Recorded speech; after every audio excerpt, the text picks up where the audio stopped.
Assalamualaikum warahmatullahi wabarakatuh. Alhamdulillahi rabbil alamin, wassalatu wassalamu ala asyrafil anbiya'i wal mursalin wa ala alihi wa sahbihi ajma'in. Okey, jadi bertemu kita pada perjumpaan yang kedua dalam muhadatsah ataupun dalam muhadarah yang ketiga untuk part yang kedua. Disebabkan video yang pertama tu saya buat agak panjang dan awak hanya diperuntukkan 20 minit untuk satu-satu sesi. Jadi dan video ini pun berdurasi lebih daripada 30 minit. Jadi disebabkan itu saya membahagikan video ini kepada dua bahagian. InsyaAllah yang pertama saya akan upload dalam part 1 dan yang ini adalah part yang kedua. Part kedua ni apa yang akan kita bincangkan adalah bahagian al-istinja' wa adabuhu. Okey, al-istinja' wa adabuhu. Al-istinja' ini bagi anak-anak yang belum mengetahui, al-istinja' ini maksudnya adalah apa? Ma'nahu huwa izalatun najasah atau takhfifuha an makhrajal bauli awil ghaid. Dia adalah menghilangkan najis ataupun menghindarkan daripada makhraj al-baul awil ghaid, daripada tempat keluar yang kecil, al-baul iaitu air kecil, ataupun al-ghaid air besar. Jadi ini adalah perkara-perkara yang akan kita bincangkan dalam video yang seterusnya. Okey, saya akan slide video yang seterusnya. Jadi baris yang pertama ni dia menunjukkan daripada izalatun najasah itu sehingga al-ghaid itu adalah pengenalan kepada bahagian istinja' wa adabuhu. Seterusnya kita tengok lughatannya diambil daripada apa? Ma'khuz minan naja'i. Ma'khuz minan naja'i. Diambil al-istinja' itu daripada asal perkataannya naja'. Apa maksud naja' ni? Wa huwal khalas minal adha. Al-khalas ini adalah terselamat ataupun terkecuali minal adha, daripada penyakit. Jadi lughatannya adalah al-khalas minal adha. Awak gariskan yang di situ. Seterusnya pada perenggan yang sama tetapi baris kedua daripada hujung, dia ada tulis syara'an li'annal al-mustanji yatlubul khalas minal adha wa ya'malu ala izalatihi anhu. Okey, jadi dari segi syaraknya kenapa dikatakan sebagai istinja? Kerana al-mustanji, orang yang beristinja, orang yang menyucikan dengan kaedah istinja, yatlubul khalas minal adha, dia menuntut ataupun dia nak membersihkan, dia nak mengecualikan dirinya daripada penyakit. Wa ya'malu ala izalatihi anhu, dan dia menggunakan atau dia beramal dengan menggunakan izalah, dia menghilangkan dirinya daripada penyakit tersebut, daripada najis tersebut. Hukumnya apa? Pada perenggan yang seterusnya, hukmuhu wa huwa wajibun, dia adalah wajib. Ma yustanji bihi, ma yustanja bihi, apa yang kita panggil sebagai bersuci daripadanya. Yajuzu al-istinja bil ma'il mutlaq, harus kita beristinja menggunakan air mutlak. Tak boleh kita nak gunakan air yang lain. Nak istinja kita kena pakai air mutlak. Okey. Wa huwal asal fi tathhir minan najasah kama yajuzu bi kulli jamidin khashnin yumkinu an yazilun najasah kal hajar wal warqun wa nahwu dhalik. Nak istinja yang pertama kita boleh menggunakan air, kerana air itu dia boleh menyucikan daripada segala perkara, ataupun kita boleh menggunakan al-hajar wal waraq wa nahwu dhalik, kita menggunakan batu ataupun daun ataupun perkara-perkara yang kesat. Okey. Yang paling afdal kita nak beristinja macam mana? Yang paling afdal dalam keadaan kita nak beristinja adalah an yustanja awwalan bil hajar thumma yasta'malu al-ma. Maksudnya apa? Afdal sekali dalam kaedah kita nak beristinja adalah kita mulakan dengan batu ataupun daun ataupun sekarang kita pakai tisu. Kita mulakan dengan tisu dan kemudian kita curahkan dengan air. Kenapa dibuat macam ni? Li'anna al-hajar yazilu ainun najasah. Kerana batu ataupun zaman kita tisu itu dia menghilangkan najis secara ain, maksudnya kita tak dapat rasa antara bau tadilah kita tak dapat rasa dia kita boleh hilangkan dengan tisu. Jadi kulit kita tidak menyentuh najis itu secara daripada kulit lah. Wal ma' ba'daha yazilu atharuha, dan air selepasnya untuk menghilangkan baki-baki daripada najis tersebut tanpa duna an yukhalitaha, tanpa kita punya tangan menyentuh fizikal najis tersebut.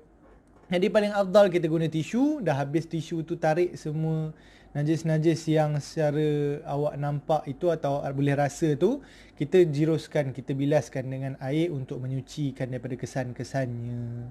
Okey, tapi kalau nak guna salah satu di antara dua untuk menjimatkan perkara ataupun sebagainya, jadi yang kedua daripada taraf afdalnya adalah iktasara ala ahadahuma fal ma'un afdal. Jadi air adalah yang afdal di antara dua. Kalau kita nak guna salah satu, air lebih afdal daripada batu kerana dia menghilangkan ain najasah, iaitu fizikal najis tersebut dan kesannya. Okey. Tapi kalau tak ada, nak kata apa, terpaksalah kita menggunakan batu menjadi pengganti kepada air tersebut.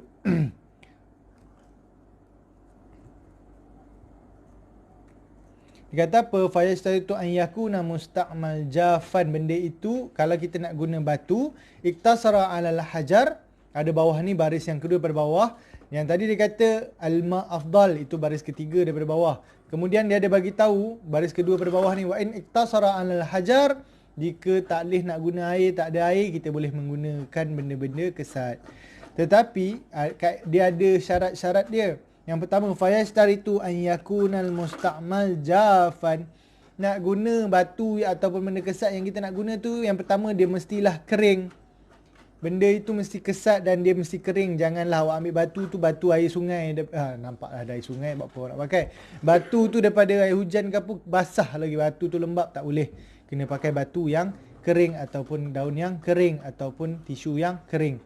Yang seterusnya, wa an yasta'malu qabla an yajaffal kharij minal qubur au dubur.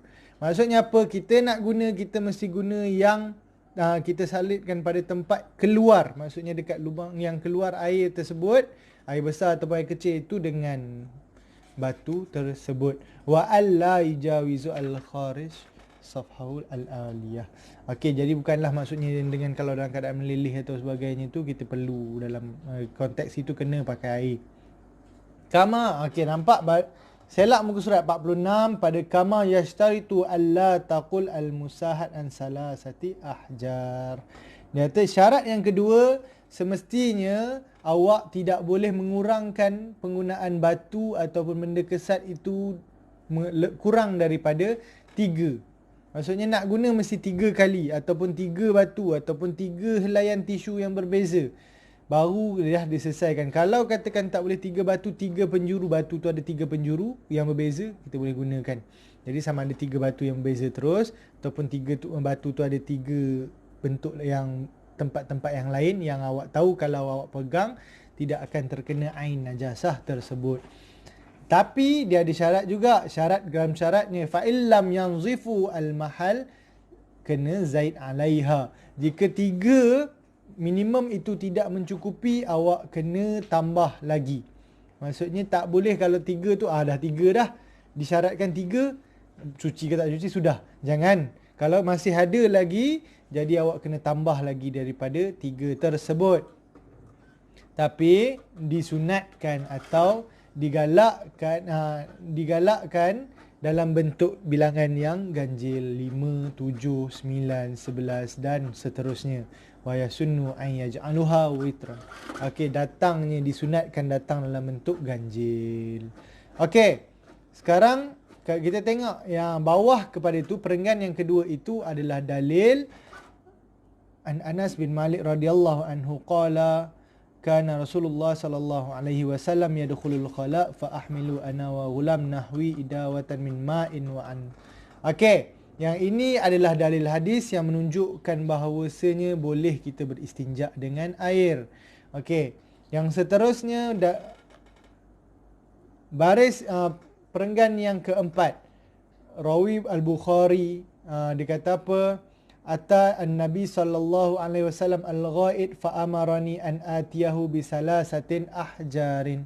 Okey, ini adalah dalil Nabi Muhammad pun beristinja menggunakan batu. Jadi ini dua adalah dalil yang mana awak kena ingat supaya kalau apa-apa awak gunakan nanti awak boleh berdalilkan antara dua hadis ini. Okey, seterusnya kita skip yang lain ni semua dalil. Kita tengok bala yastanja bihi, apa yang tidak boleh ataupun apa yang tak sah kita bersuci dengannya. Apa yang tak boleh kita jadikan bahan untuk istinja. Okey, yang tadi apa yang kita boleh guna sebagai bahan istinja, dua perkara tersebut.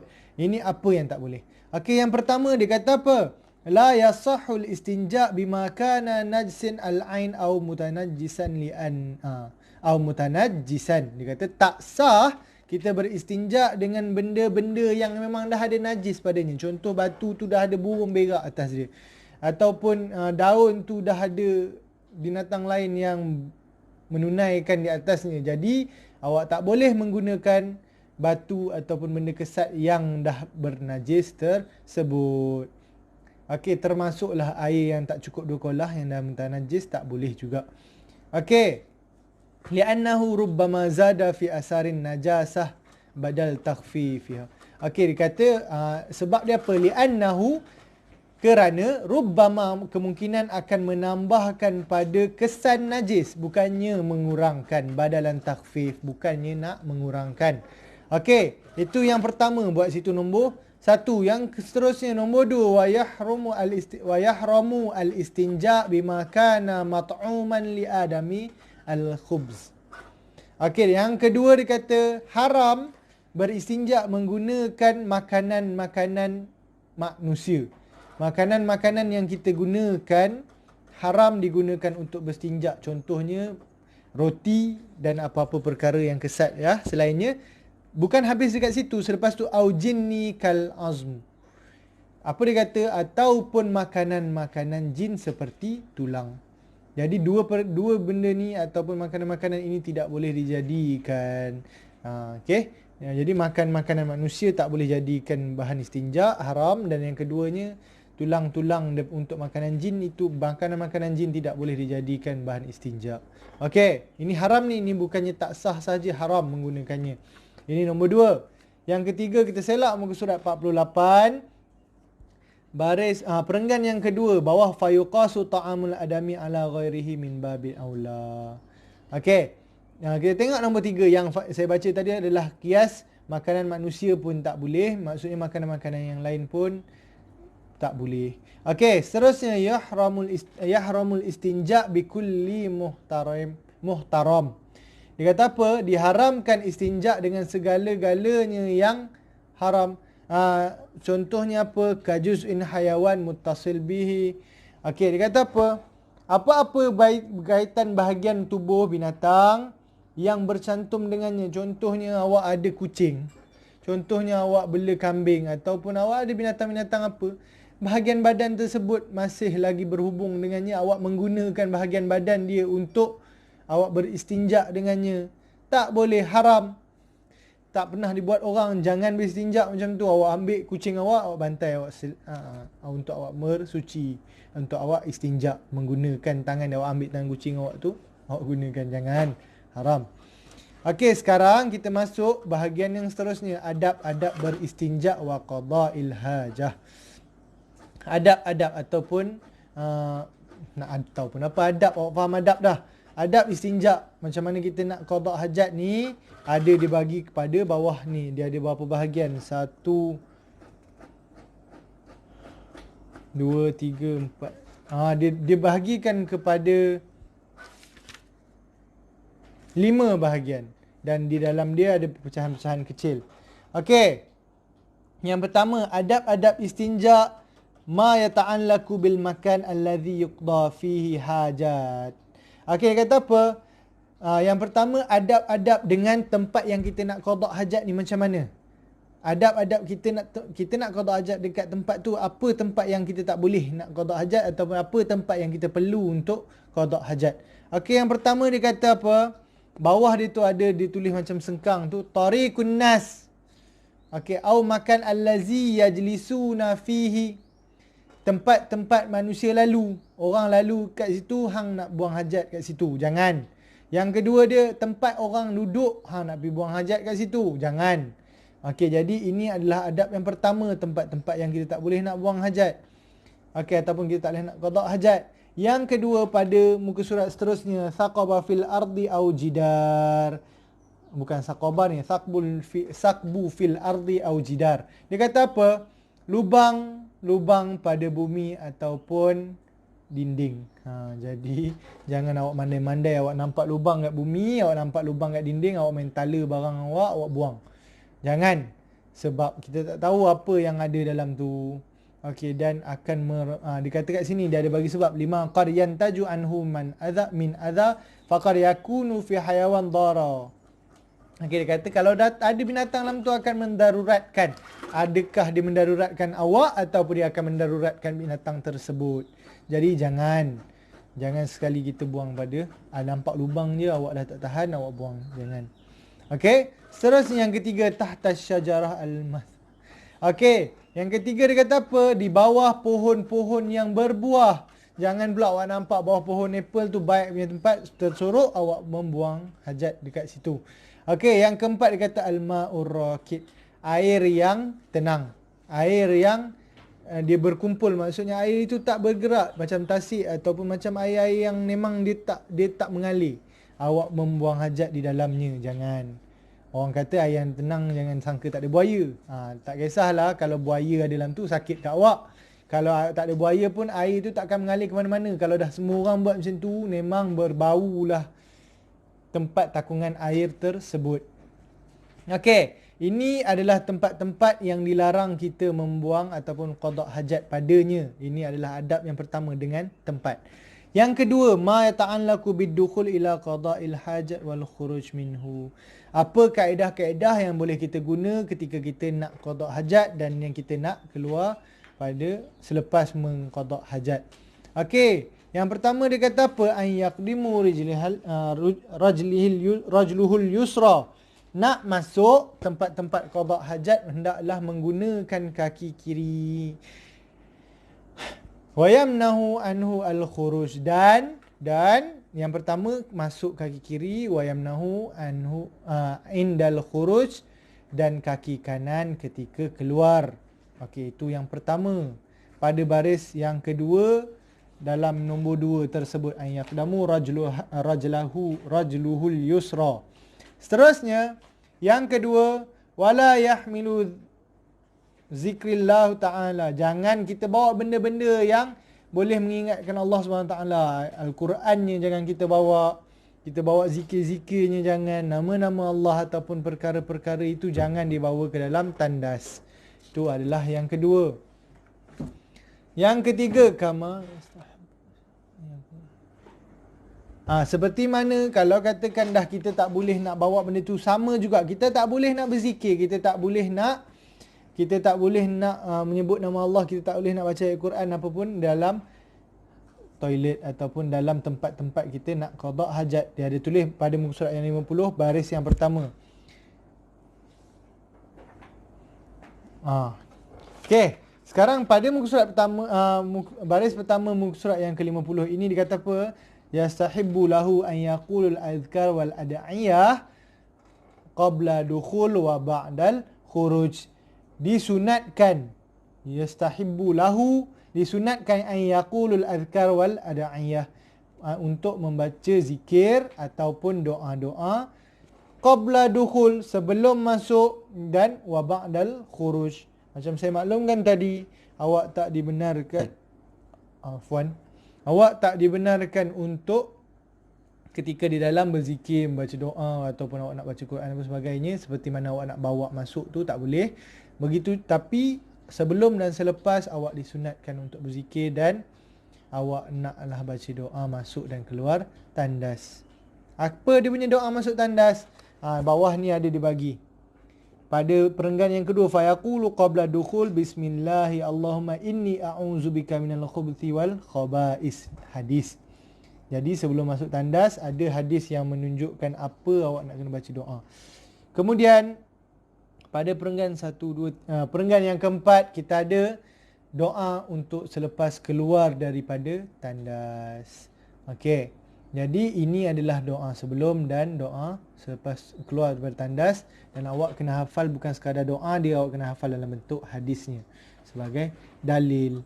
Okey. Seterusnya yang ketiga, ma yata'allaku bijihah.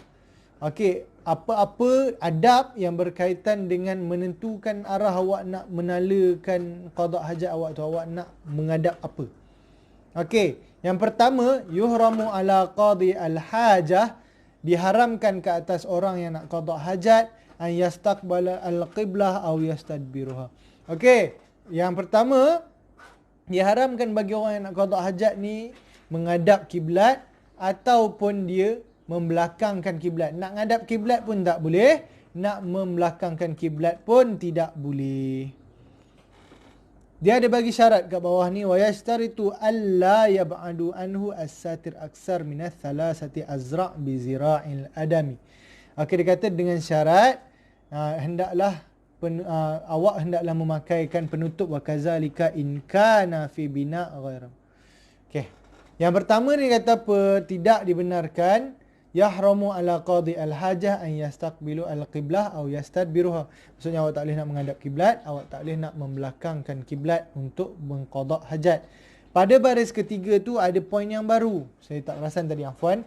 Pada baris yang ketiga itu ada poin yang baru. Wa kazalika in kana fi bina' ghairi ma'dun liqada'il hajah, dalam satu-satu binaan yang tidak ada tempat khusus untuk kita qada hajat, walam tatahaqqiq syurutis satir al-mazkurah. Nak tak nak kena ada, dan tak ada.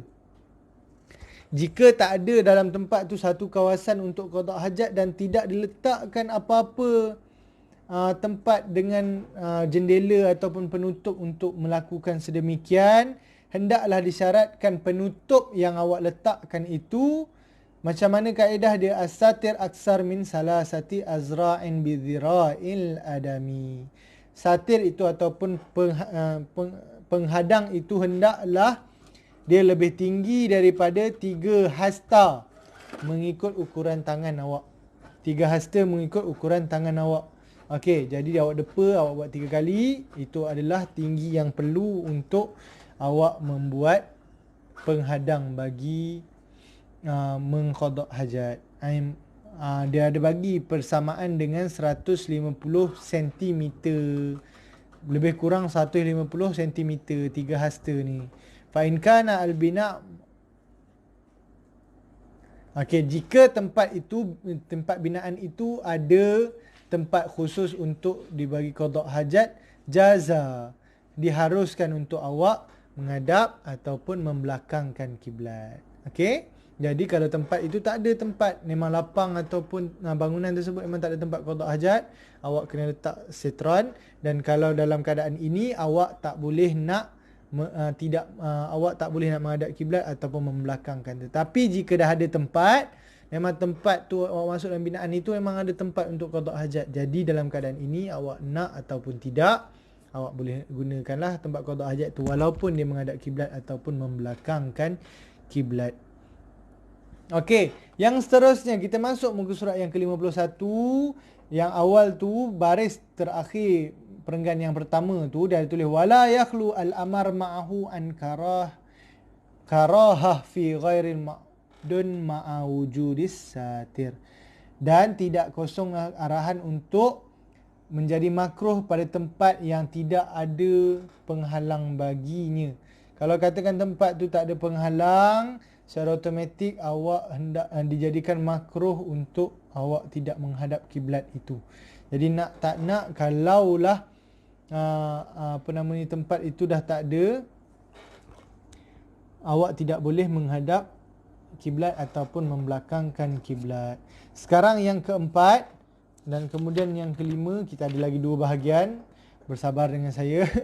Yang keempat kita ada ma yata'allaqu bihalin qadi al-hajah. Apa yang akan berlaku dengan orang yang nak qada hajat. Maksudnya adabnya terjadi kepada orang-orang yang nak qada hajat lah, awak lah. Yang pertama dia ada berapa ni?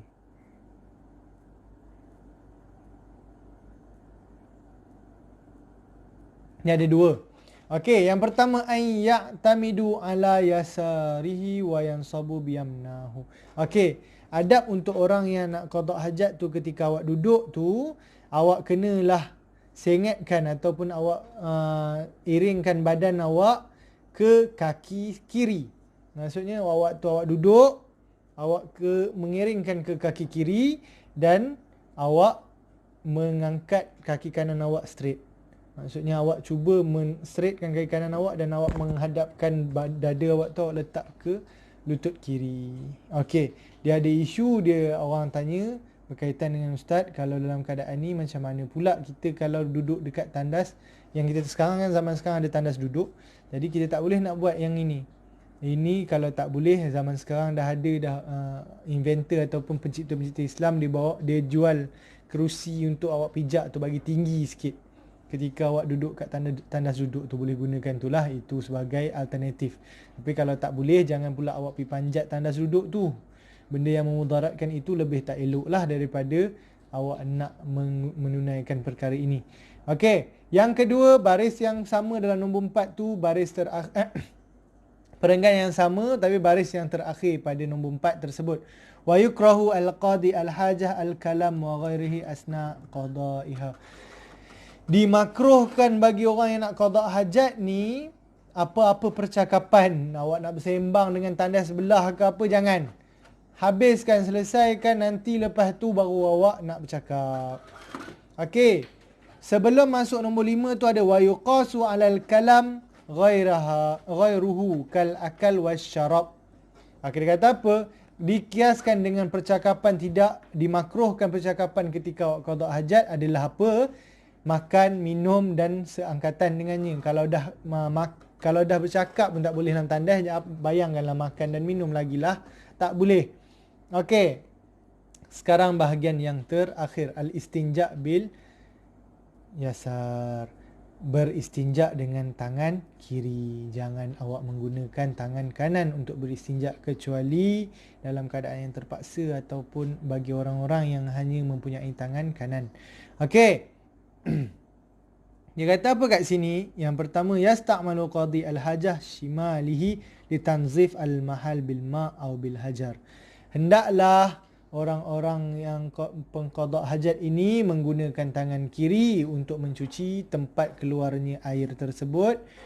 Okey, dengan batu ataupun dengan selainnya.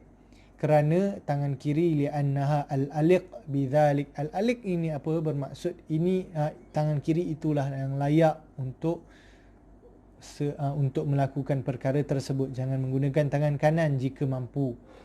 Yang kedua, dikata apa dalam adabnya untuk menggunakan tangan kiri? Wa yakrahu an yasta'mal yaduhul yumna. Okey, dan dimakruhkan menggunakan tangan kanan untuk awak menyucikan. Dan seterusnya dia kata kama yakrahu lahu an yamassa biha. Seperti mana dimakruhkan untuk memegangnya dengan tangan kanan. Tangan kanan kita memegang alat kita. Okey. Wa in ihtaja an yamsaka zakal. Dan jika perlu, wa in ihtaja an yamsaka alat-alat kemaluan kita perlu untuk mengangkatnya, amsaka al-jami' biyadihil yumna. Kita perlu angkat dengan tangan kanan sampai kita nak pegang dengan keadaan yang lama lah. Wa amsaka az-zakar bil yusra. Okey. Jadi kalaulah perlu pun kita nak selak ataupun sebagaimananya, menggunakan tangan kanan untuk kita memegang alat kita dan tangan kiri untuk kita mencuci perkara tersebut jika terperlu. Kalau tak perlu, hanya menggunakan tangan kiri. Tangan kanan ini pada akhir penggunaan, jika tak boleh nak buat apa, kita menggunakan tangan kanan kerana dimakruhkan ke atasnya. Okey, selesai semua perkara berkaitan dengan istinja. Dan yang terakhir, kita masuk bahagian yang terakhir dalam bahagian ini adalah at-taharah minal hadas. Bersuci daripada hadas. Tadi seluruhnya adalah bersuci daripada najis, benda yang kita nampak. Sekarang taharah minal hadas. Makna al-hadas. Okey, jadi apa dia makna hadas ni? Al-hadsu lughatan asy-syai'ul hadis. Daripada segi lughah, maksud al-hadsu ini adalah syai'ul hadis, benda yang berlaku, sesuatu yang berlaku. Seterusnya daripada segi syarak dia kata apa? Huwa amar i'tibari yaqumu bil a'dha. dia adalah perkara-perkara yang iktibar, benda yang kita tanggap, benda yang kita sangka, kita tak ada, benda tu memang kita tak nampak. Penyucian daripada najis kita nampak najis keluar. Penyucian yang daripada hadas kita tak nampak. Itu hanyalah daripada kita punya iktibar, daripada kita punya anggapan ataupun tanggapan ataupun bayangan ataupun segala benda apa yang awak nak cakap sekalipun yang awak sendiri sedar. Yaqumu bil a'dha, dengan berlakunya pada tubuh badan awak. Yamna'u min sihhatis salah, dia dengan terjadinya perkara ini akan membataskan awak untuk melakukan solat dan apa-apa yang berkaitan dengan hukumnya. Okey, sekarang awak tengok bawah tu, aqsamul hadas. Jenis-jenis hadas. Al-hadas yanqasimu ila qismaini. Hadas terbahagi kepada dua. Yang pertama apa? Hadas kecil, dan yang kedua hadas besar. Ada dua hadas saja. Yang pertama hadas kecil, yang keduanya hadas besar. Okey, hadas kecil nak buatnya macam mana? Kenalah membasuh tangan, muka, kepala dan kaki dalam bentuk konteksnya adalah wuduk. Jika tak mampu dengan wuduk, rukhsahnya kita kenalah menggunakan tayammum. Itu untuk mengangkat hadas kecil. Dan kalau hadas besar, tak nak awak kena mandi wajib. Dan jika tidak ada air, awak boleh bertayammum. Kita akan masuk bahagian tayammum. Okey, itu adalah keseluruhan perkara yang bila kita bercerita berkaitan dengan istinja dan adab-adabnya. Setiap adab-adab dan istinja awak ada dalam bahagian-bahagian ini dan tolong ambil perhatian. Okey, jadi kalau saya tengok video kita dah lebih pada 40 minit, 40 minit. Jadi kemungkinan saya akan bahagikan kepada dua bahagian, al-awani satu bahagian dan bahagian istinja ini satu bahagian, dan dua-dua ini kita akan masukkan jadi bahagian ketiga dan bahagian keempat, dan kehadiran awak akan ada pada bahagian ketiga dan bahagian keempat, dan untuk soalan pada bahagian yang ketiga tadi. Okey. Jadi kalau tak ada apa-apa, kita tangguh kelas kita dengan tasbih kafarah dan suratul As.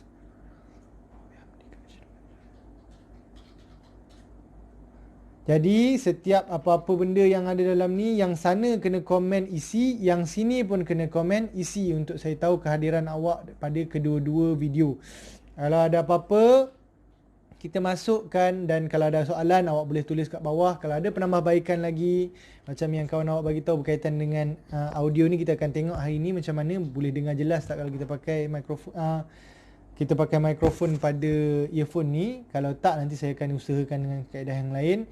Akhir kata pada saya, terima kasih kerana mendengar sehingga hujung, dan kemudian kita akan masukkan dalam bahagian wuduk dan seterusnya. Khamis ni assignment tolong selesaikan, saya akan semak pada kelas seterusnya. Maksudnya minggu ni Khamis awak akan ada, saya bagi assignment yang pertama, tunggu pada kelas, dan yang seterusnya nanti minggu yang depan insya-Allah, Khamis depan awak akan bentangkan assignment awak. Okey. Jadi kalau tak ada apa-apa, saya dengan Assalamualaikum warahmatullahi wabarakatuh.